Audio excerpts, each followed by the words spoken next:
Chers amis, le moment de célébration que nous sommes en train de vivre est un vrai temps, un vrai moment de grâce.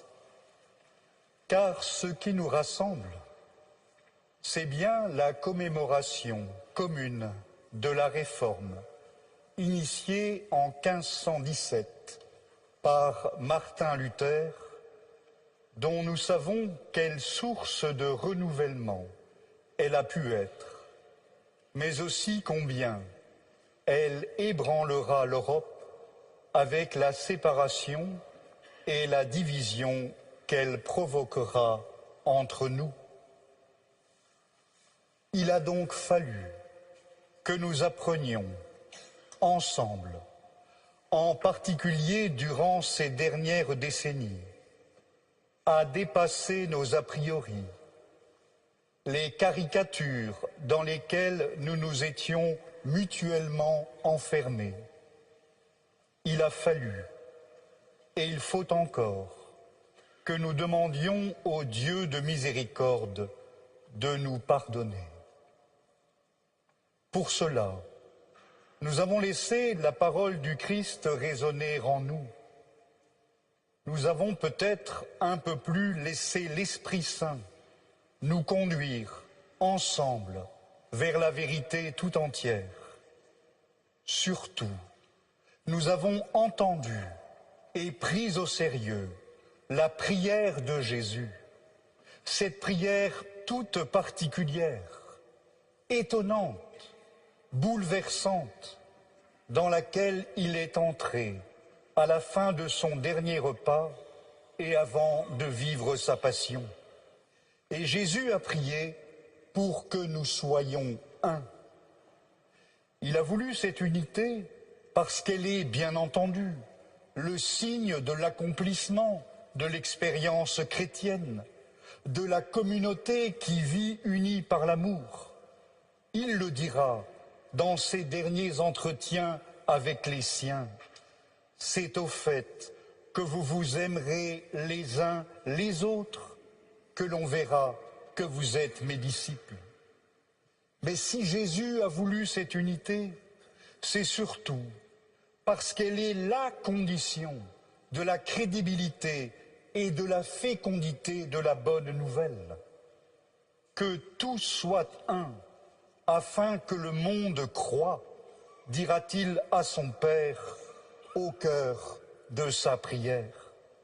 En effet, comment les hommes et les femmes de ce temps, assoiffés de sens, assoiffés de vérité, assoiffés de salut, de libération, pourraient-ils croire si nous nous déchirons quant à la manière de témoigner de lui? C'est bien pourquoi, le 31 octobre dernier, à Lund, le pape François évoquait le fait que nous avons commencé à marcher ensemble. Mais il poursuivait en notant que cette commémoration commune, je le cite, est une opportunité nouvelle pour prendre un chemin commun. La déclaration conjointe catholique luthérienne, publiée le même jour, nous invite ainsi à témoigner de l'évangile de Jésus-Christ, à rester ensemble pour servir, à travailler ensemble pour l'accueil de ceux qui souffrent, à vivre un service commun dans le monde. Mais cela ne suffit pas, comme le souligne le cardinal Walter Kasper, parlant de l'œcuménisme, et plus particulièrement de l'œcuménisme spirituel, je le cite, « Il est significatif que Jésus n'ait pas choisi de manifester son désir de l'unité en premier lieu dans un enseignement ou dans un commandement adressé à ses disciples, mais dans une prière à son Père. » Fin de citation. Cela nous signifie au plus haut point et nous rappelle que l'unité est un don, une grâce de Dieu, qu'il nous faut demander, mais aussi savoir accueillir sans cesse dans des cœurs de pauvres, en ayant vraiment conscience qu'en dehors de Jésus, nous ne pouvons rien faire. Oui, chers amis, je le disais en commençant mon propos, ce moment de célébration que nous sommes en train de vivre est un vrai moment de grâce.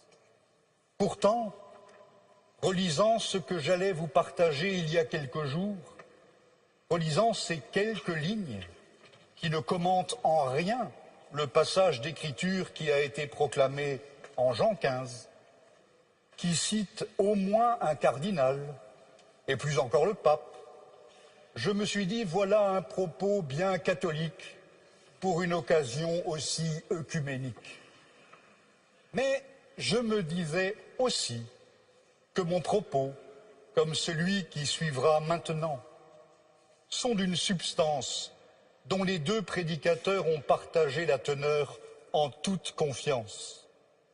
En d'autres termes, si le temps de prédication a bien été partagé, nous nous sommes aussi partagés, le pasteur Laurent Schlumberger et moi-même, l'essentiel de ce que nous allions vous dire. Et ce partage-là, cette confiance-là, cette amitié-là, sont les signes que les temps ont vraiment changé.